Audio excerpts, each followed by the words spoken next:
Hello everyone, and welcome to Board on a Shelf. I'm Antonio, and it has been a while since I've made a video, since you've seen me talk about board games. And the reason for that is because I have been a little lazy. But I have been a little lazy because I have moved. So as you can see, the stuff behind me is in a different orientation. They're still the same games, but I'm filming in a new space, so welcome to this new space. I'm happy to be here and I'm happy to talk more about board games. Despite some positivity that I normally feel towards board games, this video is going to be a negative video. I'm going to talk about the worst games, my worst games, the worst types of games.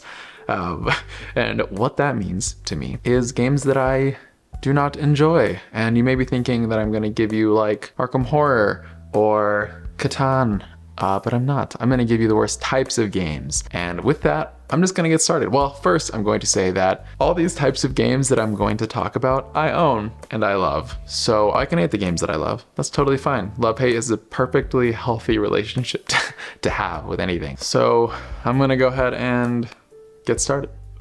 Okay, first up are games where the theme sounds way cooler than it actually is. And what I mean by that is, picture it. You and a band of criminals are on a voyage to capture the mysterious relic from blah, blah, blah, blah, blah. Or, you know, I'm gonna give a real one. I'm gonna give Moonrakers as an example. Look, I don't love Moonrakers, but I have Moonrakers and I like it. But it's like, you are outlaws of this galaxy. You're part of the resistance, and together you must go on these missions to defeat blah, blah, blah, blah. And it's like, no, that's not what you're doing. That's what they say you're doing. That's not what it feels like you're doing. So there's some times where I feel like, and it's marketing, right? It's marketing. There are companies who will market their games and base it around the theme, like, welcome to the world of blah, blah, blah, where you do this and everything is on the line.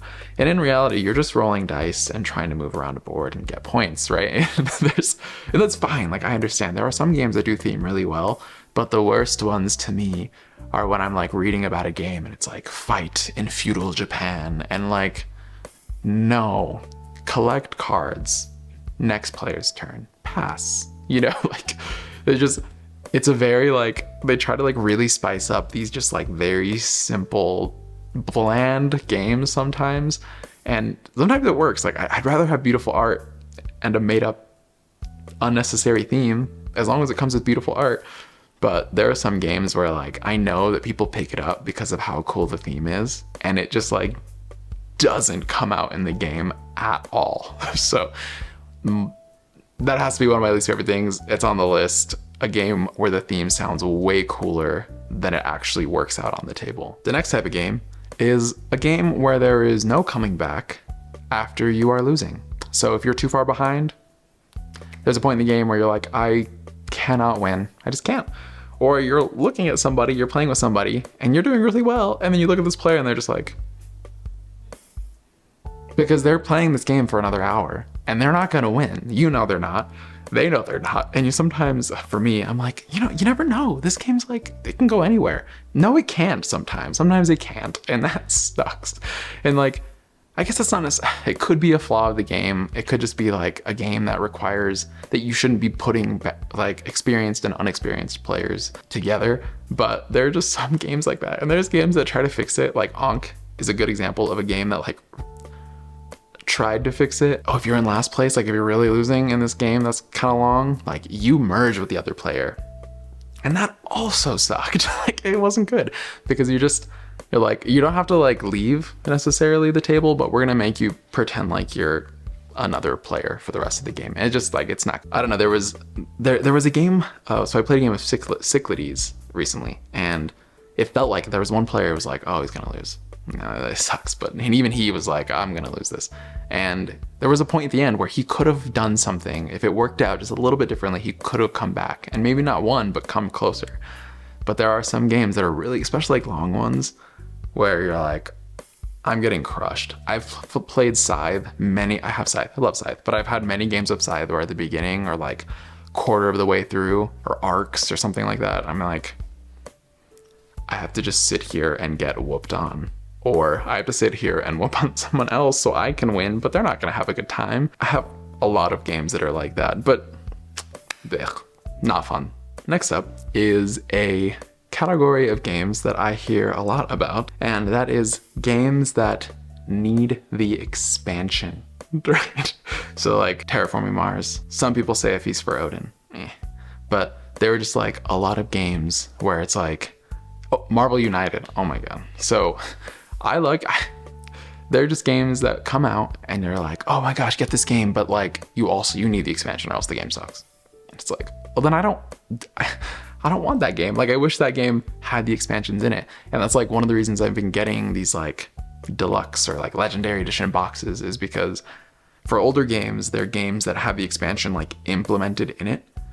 Viticulture, well, I don't know. Viticulture isn't, but there are plenty of games where like, oh, you need Tuscany, oh, you need Prelude, or you need blah, blah, blah. For Root, those factions are fine, but like you should add these ones. And it's like Marvel United. Like, oh, it's good, but you don't really feel the game until you spend another $300. And it's like, no, I don't want to do that. I don't want to get invested. Do I get invested? Yeah. Do I like that I do that?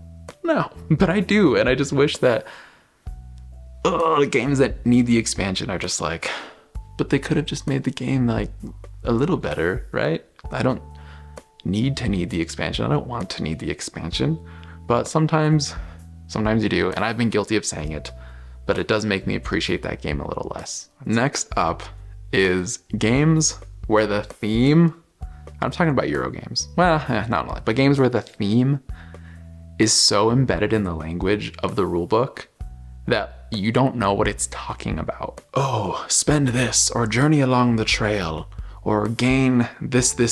And it's like, no, like I like the theme. I feel like I'm outing myself as like a mechanics gamer and not a theme gamer, but that's not true. It's like, there's some rule books where you read and they're like, instead of draw a card, they're like, perform a delve action. It's like, just tell me to draw a card.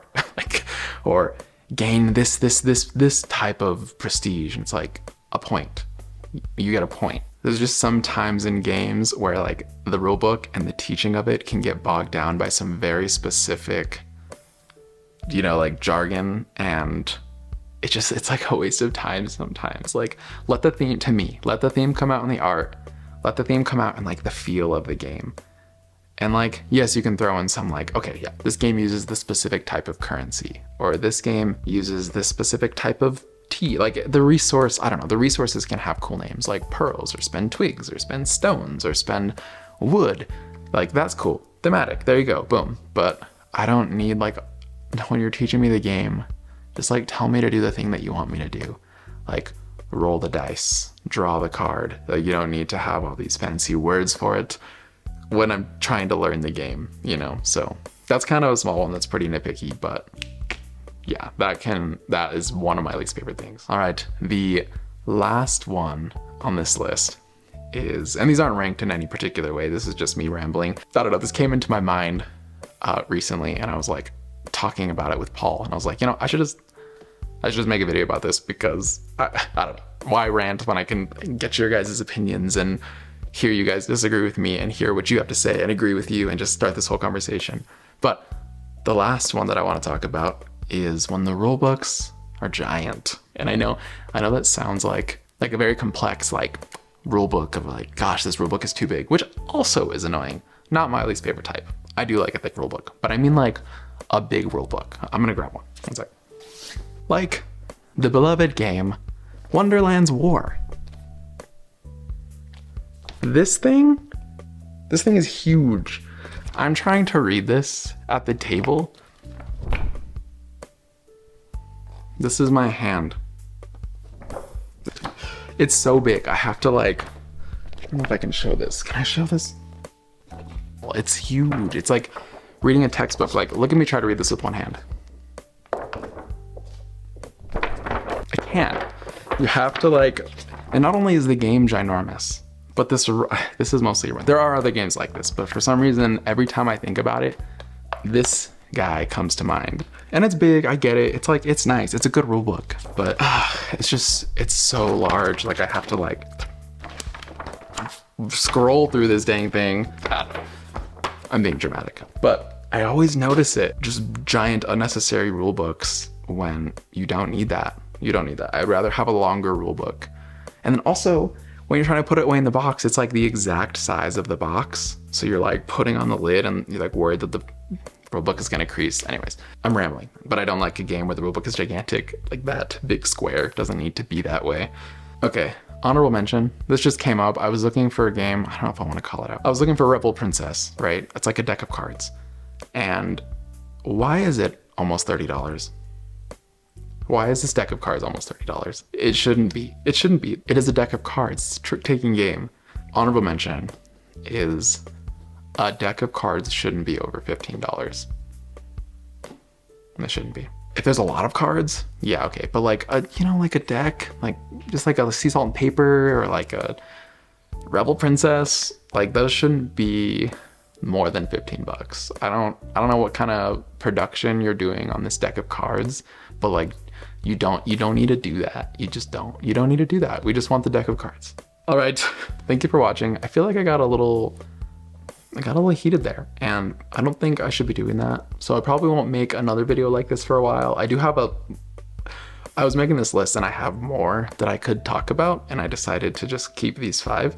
But if you want to hear more, let me know. I don't like bashing on these games. Plus, almost every game that I referenced, I own, so I love them and I play them.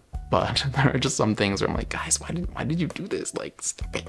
So yeah, it's just like little production things. The gameplay is always awesome still, and the game itself is fun, except for maybe like the losing thing. But yeah, this was my first video in a while. I'm going to post more soon, so keep watching and let me know in the comments what your least favorite things are in games. And also if you disagree with me, or if you feel like I said something and you're like, no, it works, or I disagree with this because in this instance, I've seen it, you know, not suck. So yeah, I'm Antonio. Thank you for watching Board on a Shelf.